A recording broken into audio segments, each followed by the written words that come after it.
Radio UNAM es un medio que promueve el diálogo, la diversidad y la libertad de expresión en un marco crítico y respetuoso. Los comentarios expresados a lo largo de su programación reflejan la opinión de quien los emite, mas no de la radiodifusora. Radio UNAM. La Secretaría de Prevención, Atención y Seguridad Universitaria.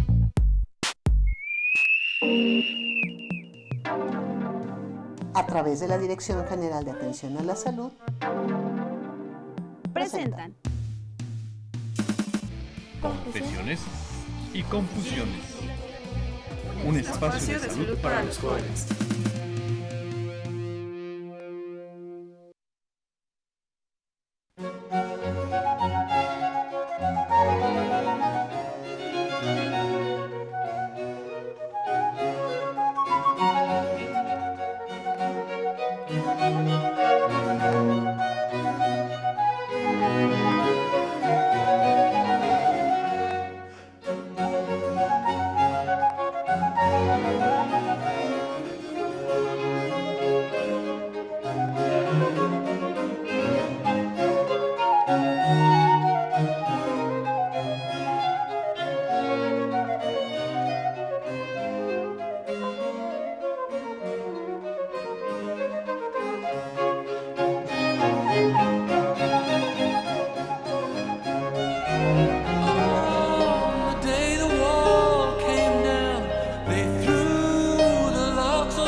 Amigos, muy buenas tardes. Soy Itzel Hernández y le doy la más cordial bienvenida a ustedes, nuestro radioescuchas, a una emisión más del programa Confesiones y Confusiones. Un sábado en donde, pues al parecer la temperatura va a empezar a descender por el frente frío que entró, así que pues, yo les recomiendo que se protejan bien, sobre todo la parte de boca y nariz, que es por donde normalmente entra todo el frío y es donde nos enfermamos. Pues para nosotros es un gusto empezar a hacer nuestro primer programa del 2020 con el tema de adicciones, y el día de hoy vamos a tener un tema que tiene que ver mucho con qué hacer con un problema de consumo de sustancias. Para este tema nos acompaña el licenciado Héctor Elizalde Gutiérrez. Él es el director de Centros de Integración Juvenil Chalco. Héctor, bienvenido. Gracias por la invitación, buenas tardes. Muy buenas tardes, y por supuesto, bueno, no podía faltar el día de hoy el licenciado Cuauhtémoc Solís Torres, director de normatividad de la Dirección General de Atención a la Salud. Muy buenas tardes, aunque ya estemos avanzado el mes, muy feliz año y la verdad muy contentos de que estén con nosotros en esta emisión correspondiente a la parte de prevención del consumo de sustancias adictivas. Y bueno, pues ya les dijo Itzel, está el licenciado Héctor Elizalde, pues un expertazo Héctor en todo esto, que sí, sí, la verdad deberían de verlo así como diciendo no, pero pues es la modestia que caracteriza a nuestros amigos de centros de integración. Y este es un tema que platicábamos en el momento de estar preparando todo esto. Héctor te lo compartió y sé oportunamente, que a veces no sabemos qué hacer y cuál es el mejor momento para actuar en tal o cual forma.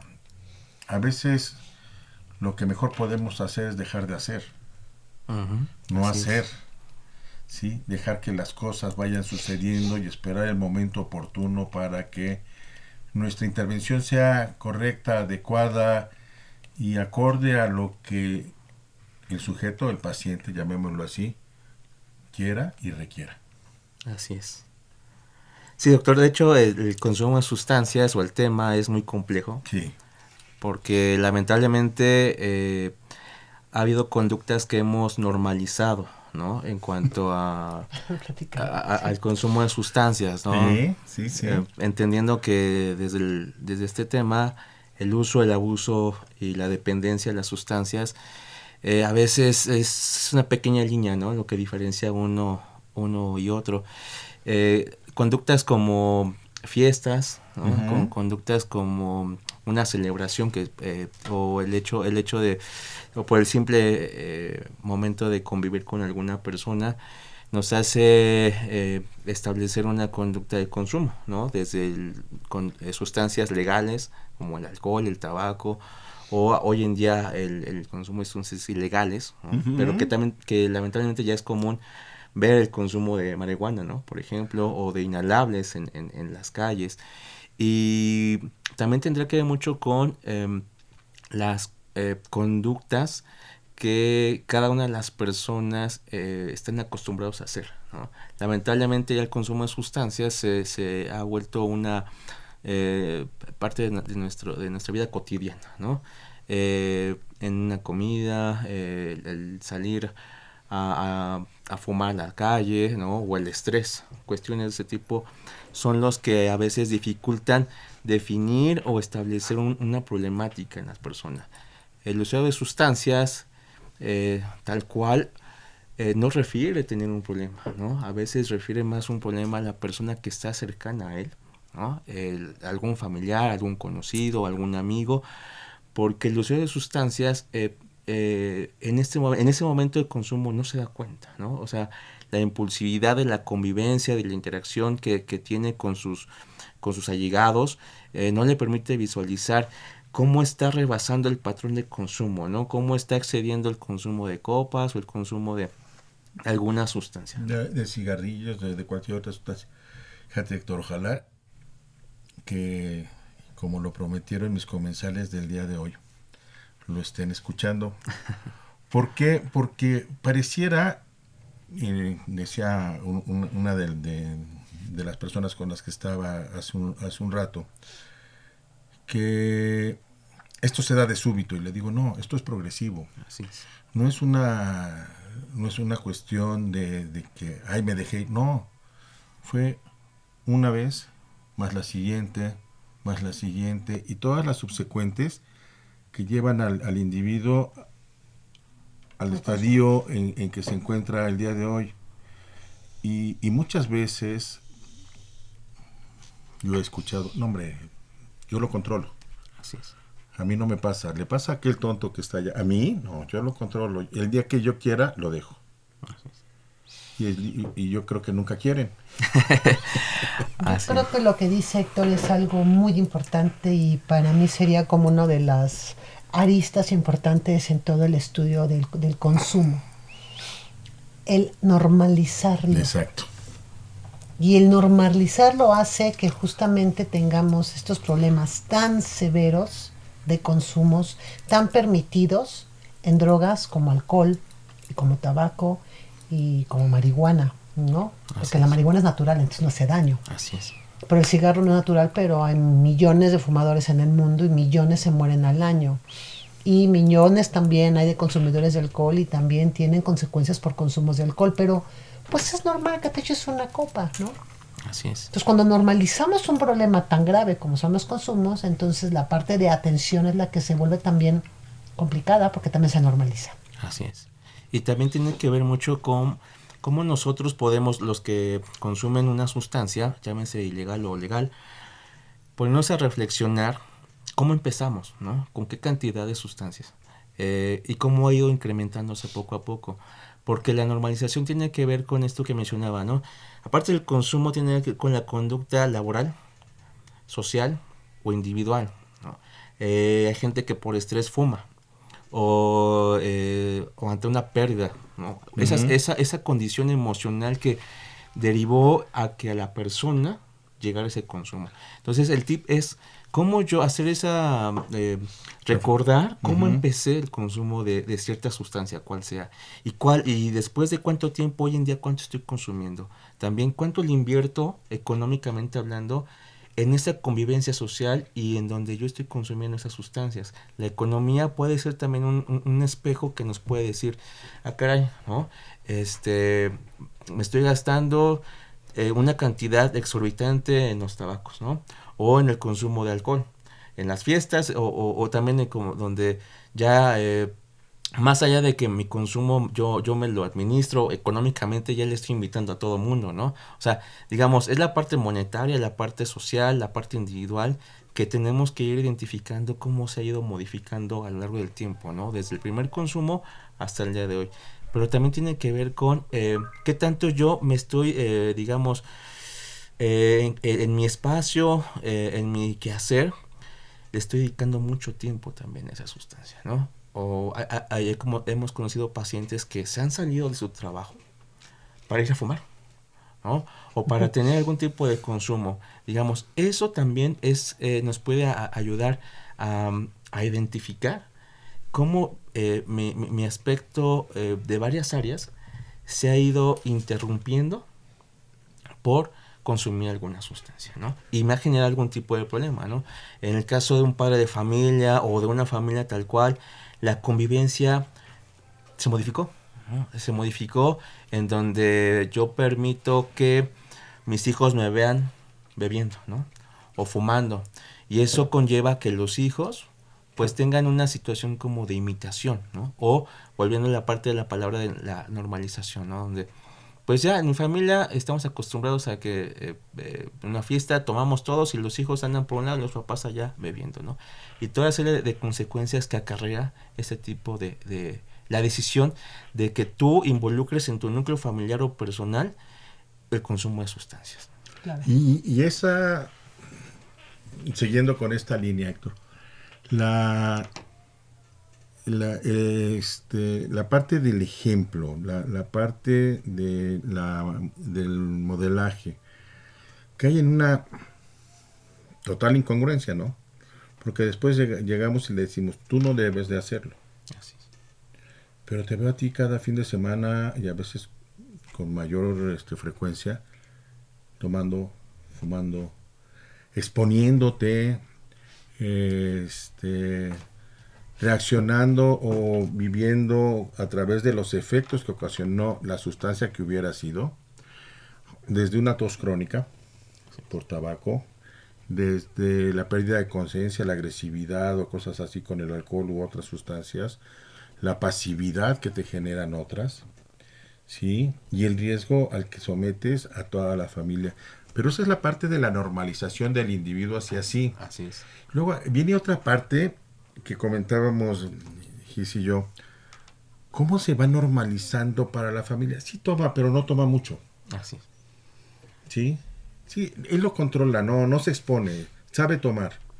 Bueno, pero pues llega como campeón todos los fines de semana, ¿no? En hombros.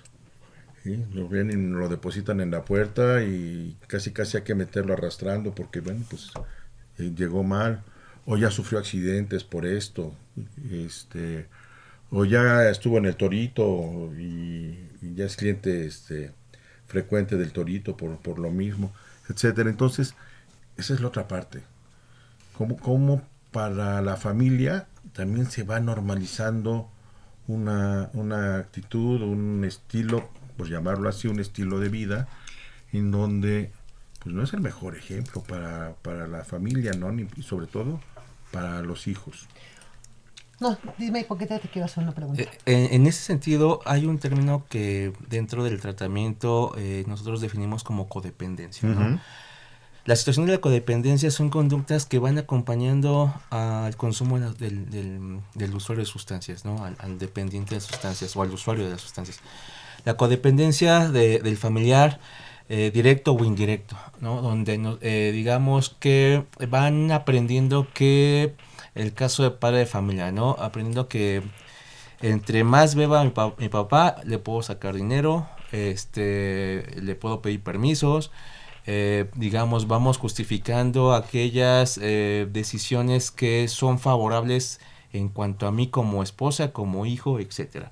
Pero también tiene que ver con el miedo a que le pase algo a mi esposo, a mi hijo, al integrante de la familia que esté consumiendo sustancias. Y hay conductas de acompañamiento en el sentido donde prefiero que lo hagas aquí, que yo te vea, a que lo hagas allá afuera, ¿no? Por ejemplo, pasa muy común de padres a familias con los hijos que le dan a probar, ¿no? Su primera cerveza o su primer cigarro con discurso de y quiero ver cómo reaccionas, ¿no? O para que no te digan, ¿no? Para que vayas aprendiendo, digamos, condicionamientos conductuales y emocionales en donde la familia no se da cuenta, ¿no? De este impacto que está generando y este doble mensaje, ¿no? Que está mandando a los hijos y a los demás integrantes de la familia, porque y ahí genera un conflicto, ¿no? Porque hay padres permisivos y hay otros en donde no, o en donde ¿por qué? Y entonces se da una comunicación difusa y eso en los hijos o en la familia va generando más conflictos, ¿no?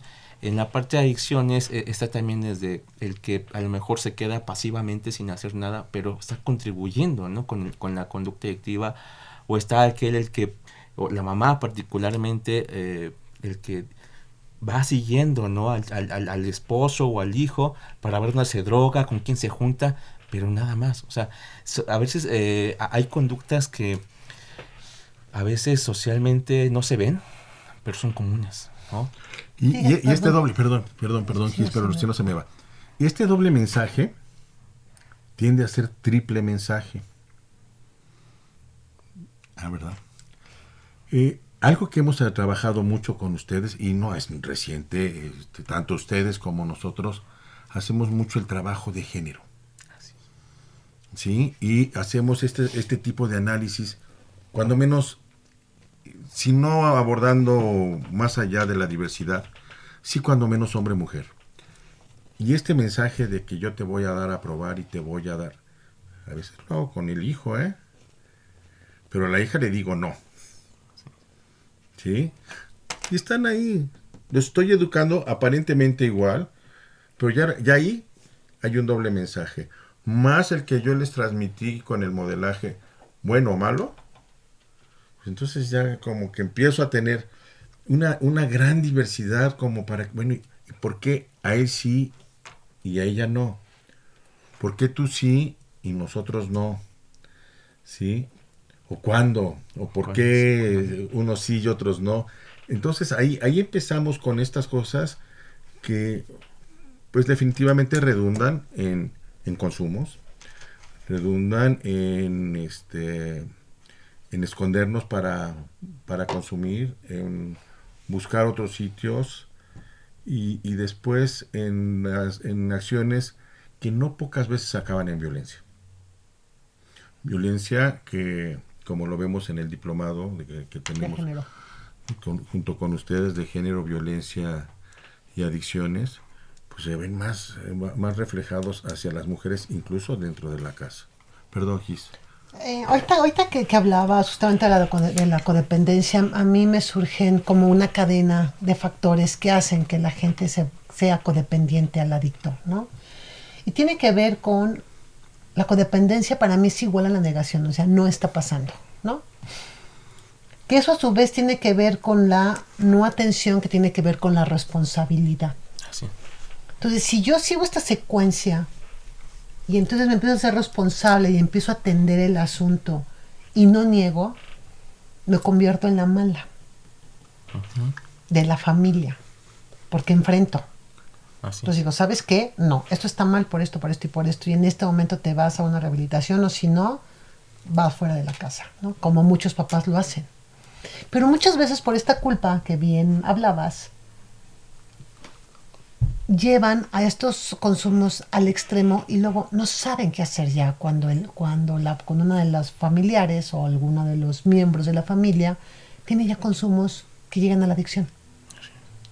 Y entonces viene la parte de tú tienes la culpa, es que tú no lo atendiste, es que tú no le pusiste atención, es que no revisas a sus amigos, y entonces yo te echo la culpa a ti, yo la asumo, o te digo es que tú tampoco estás, y entonces viene esta parte en donde se comparte, pero se comparte no la responsabilidad, sino la culpa. Así es. ¿No? Sí, parecía ser que también el consumo de sustancias es el resultado de la falta de límites, ¿no? La falta de límites o límites difusos, donde la familia, como decía el doctor, a ti hombre sí, a ti mujer no, y donde esos límites son condicionados, y también por el papel que yo voy a jugar ante la decisión que yo pueda tomar, ¿no? Si soy el que pongo límites o el que no, o si te empiezo a culpabilizar Aquí lo que tratamos de empezar como a difuminar es esa parte de culpabilidad y convertirla en la parte de responsabilidad, ¿no?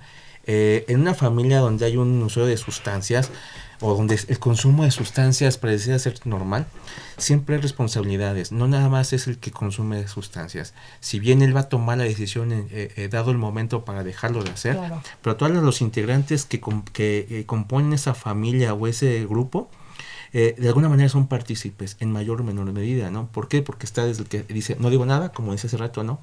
Pasivo, o el que está el que no, tienes que dejarlo, o el que provee, ¿no? A la sustancia tal cual. Entonces, y eso también involucra a los hermanos, ¿no? Digamos, en el consumo de sustancias, la conducta tal cual, y en la codependencia particularmente hay ganancias. Si no las hubiera, no existiría, ¿no? Esos comportamientos o esas conductas. Entonces, aquí lo importante es como definir y decir, a ver, ¿qué es lo que verdaderamente queremos para la persona que está consumiendo una sustancia? Y tiene que ver con el acompañamiento de ver en qué momento está esta persona. Si la familia o el chico o la chica está contemplando identificar si tiene alguna problemática, ¿no? Si las consecuencias de sus actos está generando algún conflicto en donde sea. Si también ya ha tenido la experiencia de haber ido a algún lugar para ser atendido y cuál es, digamos, la decisión final de esa persona, pero también de manera alterna la familia, ¿no? Por supuesto. Porque si la familia es un factor, es un factor de riesgo, por llamarlo así, o los amigos o cualquier grupo social que esté, cercano a la persona o sea de sustancias, el chico tendrá que identificar esos factores de riesgo para que pueda tomar una decisión si desea o no dejar el consumo de sustancias. Pues si ustedes tienen preguntas, pueden hablarnos al 5682-2812, 5682-2812. El día de hoy en Confesiones, platicando qué hacer con un problema de consumo de sustancias. Vamos a un pequeño puente musical y regresamos.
regresamos a Confesiones y Confusiones. ¿Qué hacer con un problema de consumo de sustancias? Nos acompaña el licenciado Héctor Elizalde Gutiérrez, director de los Centros de Integración Juvenil Chalco. Así es, gracias. Y bueno, ya en toda esta primera parte hemos estado hablando justamente la manera en cómo se generan los consumos. Hay varios factores. Pero ahora es, bueno, ya sé que consume, ya sé que está el problema. ¿Qué hago para apoyar a mi familiar, a mi amigo, a la persona que yo quiero mucho y que lo veo que está metido en un consumo? ¿A dónde acudo? Yo también debo de acudir. Claro. En la familia lo que se le sugiere o se le orienta es primero guardar la calma, ¿no? Porque a veces el descubrir que tu familiar, llámese hijo o sea cual sea el lazo sanguíneo, es muy complicado, ¿no? Es muy difícil, a veces cae en negación o a veces cae en la parte extrema, ¿no? De anexarlo, correrlo de la casa, insultarlo, no sé, cuestiones despectivas hacia pegarlo, ¿no? La violencia. Entonces, primero es guardar la calma, ¿no? Establecer que es una situación que a todos nos cae de sorpresa, pero que lo mejor que podemos hacer es indagar, ¿no? El escuchar a esa persona que consume una sustancia. Más allá de decirle por qué lo hizo, para qué lo hizo. O sea, el cambiar la típica pregunta de por qué lo hiciste era para qué lo hiciste. Porque sí el contexto cambia. Cuando tú le preguntas por qué, ya hasta a lo mejor te lo esperas, ¿no? Es que me dieron a probar, ¿no? Es que no era mío, etcétera, ¿no? Sino más bien el para qué ya, digamos, es ampliar el espectro, ¿no? Abrir esa puerta de confianza y de comunicación con la persona. Y eso es bien importante. Los puentes de comunicación en el tema de adicciones, cuando la familia se da cuenta de esto, da pauta que el chico se va a sentir escuchado, o la chica, la persona, y sobre eso va a marcar la pauta donde, a ver, a partir de los motivos, vamos a ver las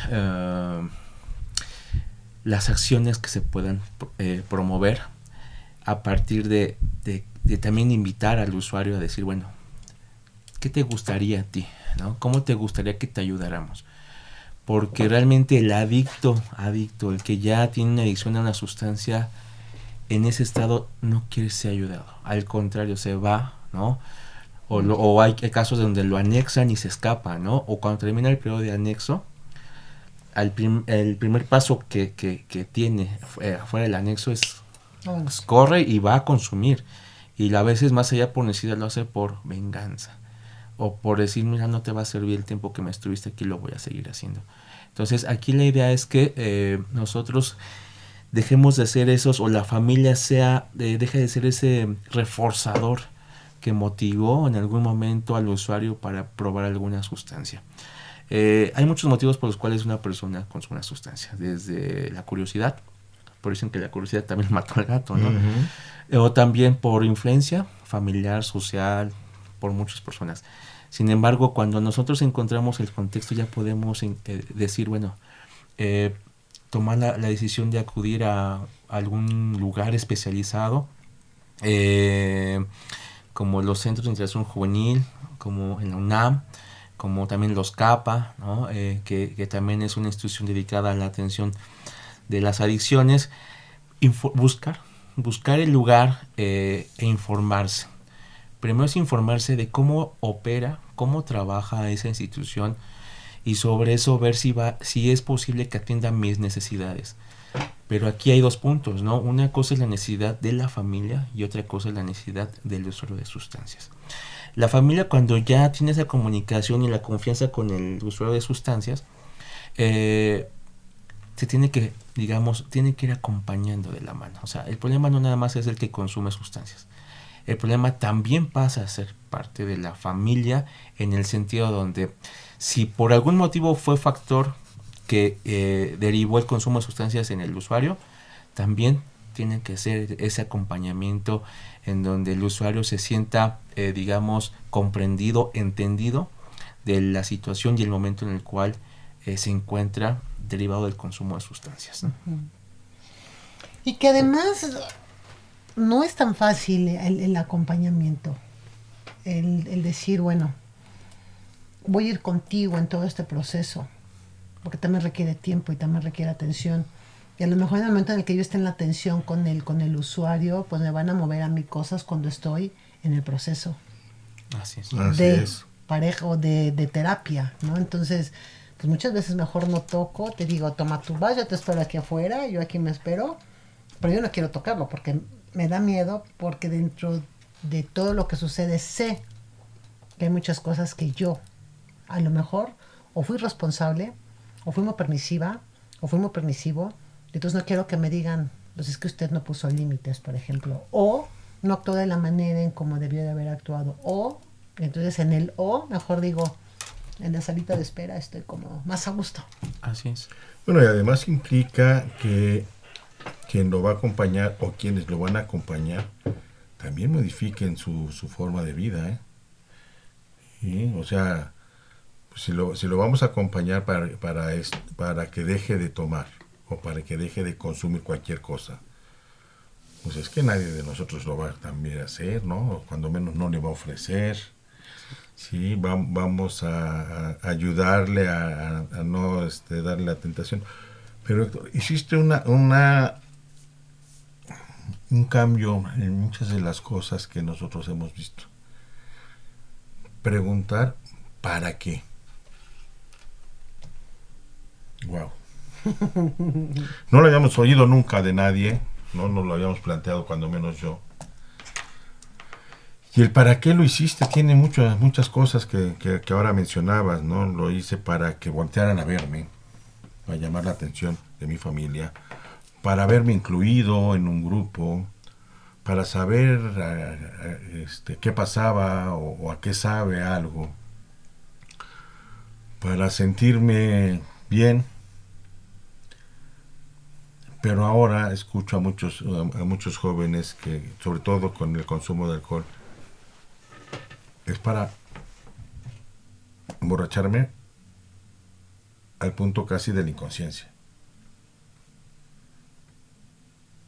Y así lo contestan, no lo tomo por gusto, no tomo porque sepa, sino para caerme de alcoholizado.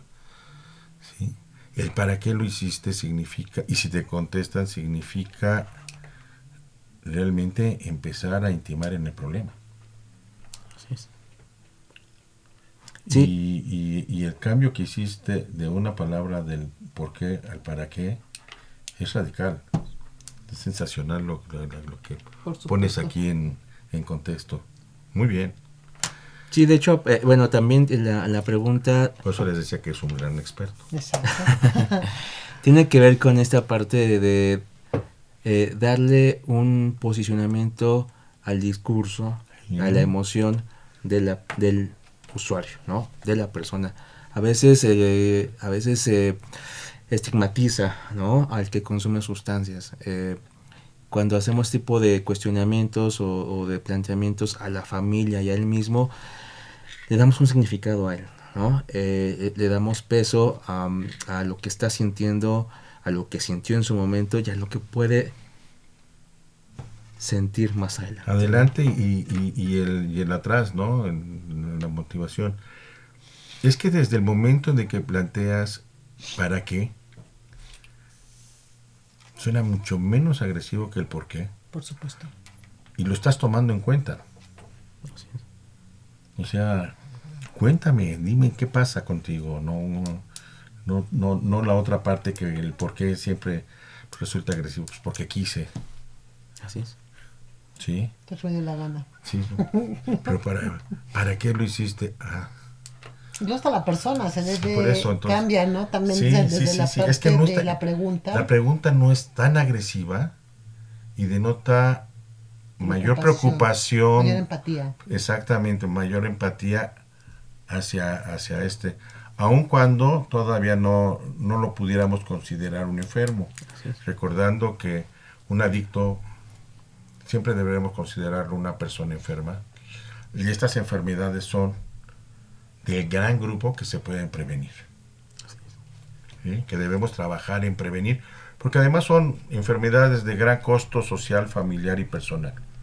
Así es. ¿Sí? Entonces, pero esta manera de plantearlo va a modificar algunas de nuestras estrategias, gracias a ti. Y yo creo que estos anuncios que están ahorita realmente que a mí me encantan porque cambian justamente todo este concepto. Él escucha su silencio, o sea, él escucha su cuarto, escucha a sus amigos. Es como el ponte atención, observa. No nada más ves que llegó tarde y no te preocupes porque llegó tarde. O ya llegó. O ya llegó, qué bueno que ya llegó. Así es. No, si yo cada vez que entro a su cuarto veo cosas que no me están gustando, hay algo que no está sucediendo bien y entonces debo de poner más alerta como mamá o como papá o como tutor o como hermano, o como pareja, o como los que sean. De que algo no está funcionando. Sí, y lo importante es, y es algo que hacemos mucho acá en centros, buscamos mucho sensibilizar a la familia, al usuario. Hay veces que la mayoría de los pacientes llegan acompañados de la familia o el motivo de consulta es a veces ajeno al mismo, ¿no? Es más porque mi mamá me trajo, el trabajo me mandó, porque si no me corren, cuestiones de ese tipo. Lo que buscamos con ese sentido es decirle al paciente, a ver, aparte de esta pregunta, darle un significado a él, sensibilizar a la familia en cuanto a el aprendizaje, más que un cambio, es aprender a desenvolvernos de manera diferente y que las sustancias no es aquello que domina el comportamiento, mi trabajo, mi forma de pensar, porque a veces muchas personas excusan el consumir una sustancia porque trabajan mejor, porque piensan mejor, porque sienten mejor. Sí, la droga te vas a sentir, pero es algo momentáneo, es algo distorsionado, la realidad siempre va a estar ahí. Entonces lo que buscamos es que esa sensibilidad de aprender algo diferente de sí mismos sin el consumo de sustancias, ¿no? Entonces, decía usted que a veces la familia, por temor a que sean confrontados o situaciones de este tipo, es más bien, es decir a la familia, ¿qué buscarías? ¿Qué te gustaría que pasara en tu familia, ¿no? A partir de que él dejara de consumir una sustancia, él o ella, ¿no? Entonces, en ese sentido ya invitas a la familia a que, si bien es un problema grupal, pero que lejos de que la culpa sea de alguno de ellos, la responsabilidad es compartida, ¿no? Y sobre eso los avances en el tratamiento de adicciones de esa persona va a tener una eficacia, ¿no? Va a tener un resultado bastante favorable para la familia y para el mismo usuario de sustancias. Y realmente lo que se espera es que justamente deje de haber consumo del consumo del que es usuario, ¿no? de las drogas. Y que se oye muy bonito y que suena fácil, pero pues es todo un proceso larguísimo y de mucho trabajo y de mucha responsabilidad y de mucho quiero que suceda. Y de mucha perseverancia y paciencia. De estar preparado para las recaídas. Así es. Para los retrocesos y aprender que el retroceso fue ese día y no es de todo lo que ya se llevaba. Por más grave o grande que hubiera sido, pues hay que continuar, ¿no? Y tienen que continuar todos y hay que sacrificar, por plantearlo de alguna manera, algunas de las cosas que veníamos haciendo y modificar muchas cosas. Pero en realidad, una vez que alguien dice, bueno, está bien, voy, ¿qué hago? Okay. O sea, te cuenta, yo ya les digo ahorita, bueno, sí voy. Entonces, ¿qué harían? ¿Qué deberían de hacer ustedes? O sea, digamos que es mi momento donde me abrí para pedir ayuda y estoy dispuesto a recibirla. ¿Qué hace el familiar? ¿O qué hace el amigo, la familia, etcétera? Tomar como una buena señal, ¿no? Esa disposición del uso de sustancias a ser atendido. Hablamos en un principio de que identificar la institución donde puedan atenderlos, donde primero reciban una orientación, ¿no? Y que En ese momento que el chico quiere entrar, digamos, ya en esta etapa de acción, ¿no? De establecer algo para modificar su consumo de sustancias, ve las alternativas para la familia y para él, ¿no? A veces que hay lugares en donde, pues, por los tiempos, tal vez no nada más se toma en cuenta al uso de sustancias, sino llegar a acuerdos, ¿no? Entre la familia, de qué es lo que están dispuestos o qué es lo que de primera mano podrían hacer en esta situación de acción para el usuario. Acompañarlo al lugar para recibir el tratamiento, él y la familia, y involucrarse en la rehabilitación. Porque una cosa es el tratamiento y otra cosa es la rehabilitación. El tratamiento, pues de acuerdo al lugar donde puedan asistir, pues realmente es compuesto por terapias, ¿no? La mayor parte de las son terapias, la mayor parte de las veces. Y yo creo que también hay que hacer énfasis en eso. Solamente los casos extremos necesitan internamiento. Así es. Y eso también tendrá que ver mucho con la disposición del usuario. Claro. ¿No? Porque en las unidades hospitalarias del sector salud, pues no se puede establecer a un menor de edad. No. También a una persona que no desea ser hospitalizado. Pero sobre todo hablaba también en su momento de sensibilizar al paciente, ¿no? Los beneficios que va a encontrar al recibir un tratamiento, tanto él como su familia. En cuanto a la rehabilitación, también es incorporar acciones que tengan que ver con un estilo de vida favorable o un estilo de vida saludable, más que nada, ¿no? Reemplazar aquellas conductas de tipo recreativo, ¿no? En donde se expuso o se exponía al consumo de sustancias particularmente legales, tanto él como la familia, ¿no? Entonces, en la rehabilitación tiene que ver con aspectos deportivos, culturales, ¿no? Sociales, que vayan reemplazando poco a poco aquellos hábitos adictivos, ¿no? que estaban ahí dentro del consumo de sustancias. Claro, pues hoy en Confesiones, hablando qué hacer con un problema de consumo de sustancias, nos acompaña el licenciado Héctor Elizalde Gutiérrez, director del Centro de Integración Juvenil Chalco. Vamos a otro pequeño puente musical y regresamos.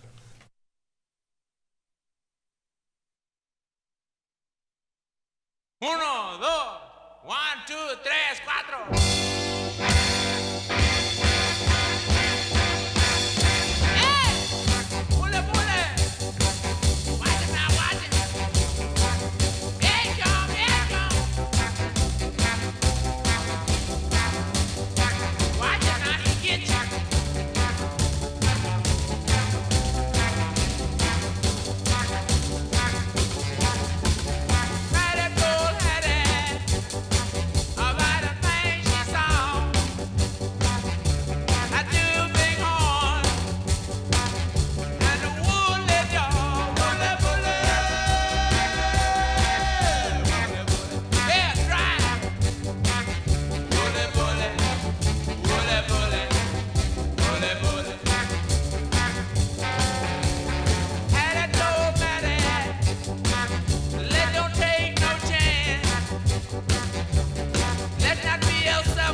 A bailar un poquito también a ustedes con esta canción. Bueno, a mí a la personal me gusta mucho, que me pone de buenas. Y que realmente yo creo que México ha sido uno de los mejores países que ha hecho covers de títulos en inglés. Hablando hoy en qué hacer con un problema de consumo de sustancias, con el licenciado Héctor Elizalde Gutiérrez, director del Centro de Integración Juvenil Chalco. Pues hemos aquí ya puesto sobre la mesa es qué hacer, cómo los identifico, a dónde podemos acudir, si yo también debo de acudir. Y algo muy, muy importante que no debemos dejar pasar antes de que acabe el programa es que muchas veces también los lugares no son los adecuados para llevar a las personas. O los llevan a un hospital psiquiátrico y los dejan ahí porque Cuando no meritaban un hospital psiquiátrico. O los llevan a estos espacios mejor conocidos como granjas o como anexos, en donde realmente el trato pues es completamente inhumano. Y que no hay gente especializada en hacer el tratamiento, en establecer las terapéuticas adecuadas, y entonces Y que sacan dinero a la familia impresionante. Generamos también un rechazo después al tratamiento, porque el paciente va a decir, bueno, pues así no. No, pues así no, así no le juego, mejor sigo consumiendo, porque es algo peor de Se siente complicado, menos, ¿no? Entonces, Héctor, ¿cómo funciona esta parte primero, en donde... ¿qué tal si nos da los números. datos de contacto de Centros de Integración Juvenil? Sí, tenemos un teléfono de atención ciudadana, que es el 55 52 12 12 12. Ese teléfono se puede comunicar desde cualquier parte del país, y ahí les van a dar, de acuerdo a su ubicación, el teléfono y la ubicación exacta de dónde están algunas de las 120 unidades operativas de CIJ. En Estado de México tenemos entre 8 unidades operativas. En la Ciudad de México casi todas las delegaciones o alcaldías hoy en día. Y ahí es donde pueden, en este teléfono, y también pueden visitar la página que es www.cij.gov.mx, en donde ahí pueden visualizar información a grandes rasgos de qué es lo que hacemos, y viene el directorio institucional donde pueden ubicar, hay un mapa del país y seleccionar de acuerdo a su entidad federativa donde vivan, ahí pueden encontrar los datos. Y también tenemos la línea CONADIC, ¿no? Que también ellos nos podrían decir a dónde podemos acudir, que es el 800-911-2000. Así es. Entonces son las instancias que realmente los pueden hablar. Y entonces ahora sí te pregunto. Perdón, hoy vengo interrumpiéndolo mucho.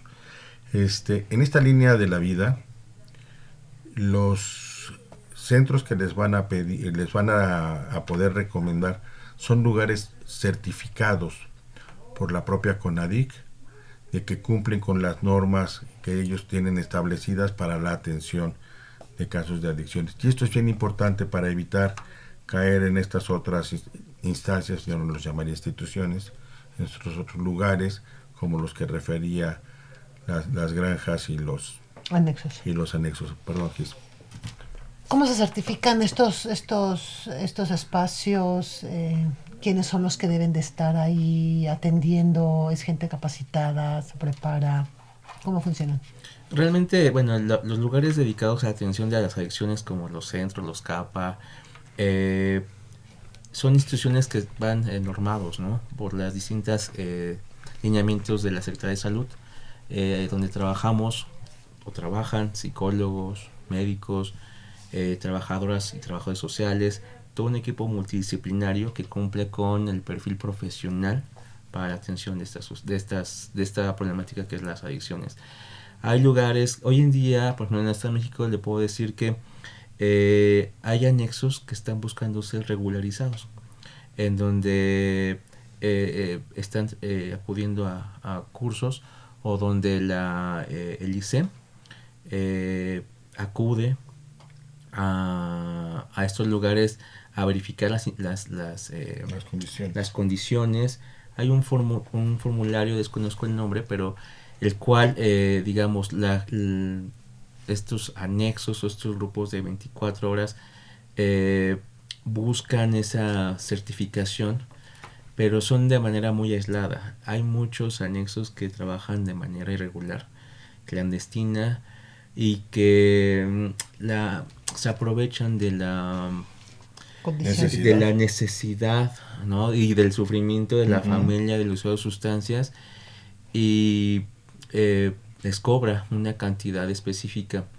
Hemos escuchado muchos eventos, ¿no?, de maltrato, violencia o muerte inclusive. Entonces los lugares que cómo se certifican para ser un lugar apto y legal para atender a las personas, pues tiene que ver con un protocolo, ¿no? De acuerdo a la entidad federativa donde se puedan estar ubicando, acercarse a la Secretaría de Salud, la COFEPRIS también, ¿no? Es parte para validar las condiciones o cubrir los requisitos que implica ser certificado. Y que en verdad nosotros los invitamos a que no malgasten el dinero, porque desafortunadamente en estos anexos y en estas granjas siempre la están pidiendo dinero. Así Que es. para el jabón, que para que laven su ropa. Y realmente todo eso no lo utilizan para las personas que están internadas, sino lo utilizan para otros fines. Y esto pues es sabido por los estudios que se han hecho y porque hace como unos 5 años justamente se hizo una investigación en cómo operaban este tipo de lugares, sí. algunos de estos, y pues realmente se quedaron así de ¿qué está pasando? Entonces no es el hecho de que lo voy a meter a este lugar porque ya no aguanto. No, mejor, si quiero que realmente el problema se termine y que la gente que está con el consumo no tenga una recaída, al menos no de una manera mucho más fácil, pues vayamos a lugares donde me van a orientar de la manera adecuada, donde me van a atender, donde lo van a atender y donde nos van a integrar a todos. Así es, también existen los centros toxicológicos, Ujú. donde, por ejemplo, en el caso de que una persona esté totalmente intoxicada, pueden acudir ahí, les dan atención, es pues no una atención express porque lleva tiempo, ¿no? El proceso de desintoxicación, pero digamos, así como se acabó de desintoxicar Iván, porque la lista de espera es mucha, digamos, me parece en el Estado de México hay unidades de Cruz Roja que también hacen el proceso de desintoxicación. Ahí podrían investigar a través de la página de internet de los centros toxicológicos y de Cruz Roja, donde pueden también informarse sobre estos servicios de toxicología, ¿no? Que pues al final de cuentas nos va a quitar muchos problemas y dolores de cabeza cuando llevamos a la persona donde tenemos que llevarla. Yo creo que sí es el mejor comienzo que podríamos tener, tanto para el paciente como para los acompañantes, sea quien sea. Y además, seguros, ¿sí? Porque no solamente se verifica que las instalaciones físicas cumplan con los requerimientos establecidos, sino sobre todo que el personal esté capacitado para hacer estas cosas, lo cual no es nada fácil, ¿eh? Así es. Nada fácil. Yo a ti no te lo cuento porque tú lo vives a diario, pero sí, no es nada fácil, y las recaídas y los cuestionamientos y y todo lo que va asociado a la atención, todos los pasos por los que debe de pasar una persona, aunque todavía no pudiéramos considerarlo adicto, no son fáciles. Yo sí puedo, hombre, yo no necesito ayuda, yo lo voy a dejar solito y pues, mira, mejor te ayudo, mejor tenemos aquí una serie de sesiones breves de terapia, de terapias breves para poderlo realmente ayudar a encauzar ese objetivo y que lo logre, ¿sí? Y estar preparados para las recaídas, porque casi ningún paciente deja de tener alguna recaída. Sí, de hecho la recaída se considera parte del proceso Así de es. rehabilitación del adicto o del usuario de sustancias, y también se explicar a la familia que es parte de, o sea, Sí. Entender que una cosa es la recaída, otra cosa es un resbalón, ¿no? Pero que al final de cuentas que en la parte de la recaída hay señales que nos van diciendo que se va a presentar una recaída, ¿no? Lo importante ya en un proceso de tratamiento es que también enseñarle al paciente a que identifique esos signos, ¿no? Desde empiezo a soñar con una fiesta, o donde mi seguridad me empieza a decir, pues ponte a prueba, ¿no? Vete a una fiesta, ¿no? Cuestiones de ese tipo. Cuando se empiezan a establecerse ese tipo de discursos o pensamientos, es importante que el usuario de sustancias que está ya en un proceso de tratamiento y rehabilitación lo trabaje con su terapeuta o con el especialista con el que acuda. ¿Por qué? Porque en base a eso se van generando situaciones de afrontamiento o se van afianzando límites, ¿no? Exacto. Límites mentales que van a derivar en lo conductual, ¿no? Y sobre todo a bajar la ansiedad. Parte también del tratamiento en adicciones tiene que ver con el implemento de cuestiones farmacéuticas, ¿no? La farmacoterapia es importante, ¿no? A veces que muchos dicen, ¿para qué me das algún medicamento si me voy a dejar una por otra? No, realmente ese es un mito, ¿no? Es necesario que es importante que las personas desmitifiquen esta parte de volverse adicto a un tratamiento farmacológico. El tratamiento farmacológico es indispensable dentro del tratamiento para una persona que es dependiente de ciertas sustancias, ¿no? Y con todo este proceso que hemos platicado el día de hoy, lo que hay que entender es que se divide todo este gran tema en la parte biológica, en la parte psicosocial, en la parte psicoemocional, en la parte de personalidad. Hay personas que siguen muy bien su tratamiento y en el tiempo determinado que se plantea el fin del tratamiento lo pueden dejar muy bien y no recaen nunca más. Y saltan muy bien la barda. Y hay personas que por toda esta característica de personalidad y por todo lo que sucede a su alrededor, pues simplemente les cuesta más trabajo hacerlo. Entonces, por eso decimos que es un proceso de tranquilidad, de entendimiento, de paciencia. Así es. Porque a lo mejor mis dos hijos, uno sí salió y el otro no salió y le ha costado mucho trabajo, o a lo mejor mi esposo y su hermano, o a lo mejor mi cuñada, o a lo mejor quien sea. A lo mejor yo. A lo mejor yo, ¿no? Sí. Entonces, a lo mejor yo lo hice muy fácil y se me hace que fácil para que el otro lo deje, pero no estoy considerando todos estos factores que nos hacen ser justamente individuales. Así es. La importancia de tomar una decisión. Cuando una persona usuaria de sustancias y su familia decide algo, es porque no sé si lo pensó antes, pero sí sabe que las consecuencias ya no están siendo favorables para él y para ella. Entonces, en cuanto a la familia y el usuario decidan, ¿no? Y tengan la convicción pues el pronóstico es favorable. Les recuerdo nuestros números, ya nos vamos a despedir. El de Centros de Integración 55 52 12 12 12. El de CONADIC 800 911 2000. Quiero agradecer al licenciado Héctor Elizalde Gutiérrez, director del Centro de Integración Juvenil Chalco, el haber estado con nosotros. Héctor, gracias. Es un gusto. Muchas gracias por la invitación. Licenciado Cuauhtémoc Solís, como siempre.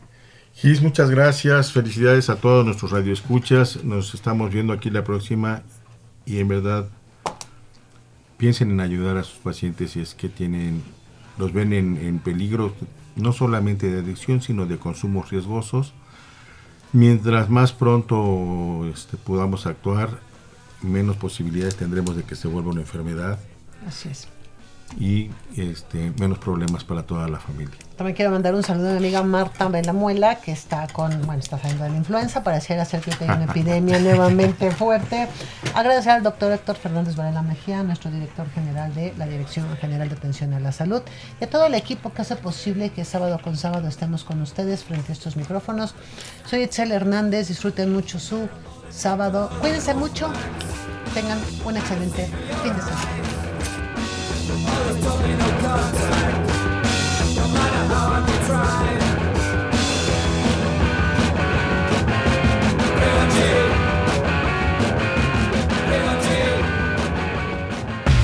Radio UNAM. La Secretaría de Prevención, Atención y Seguridad Universitaria.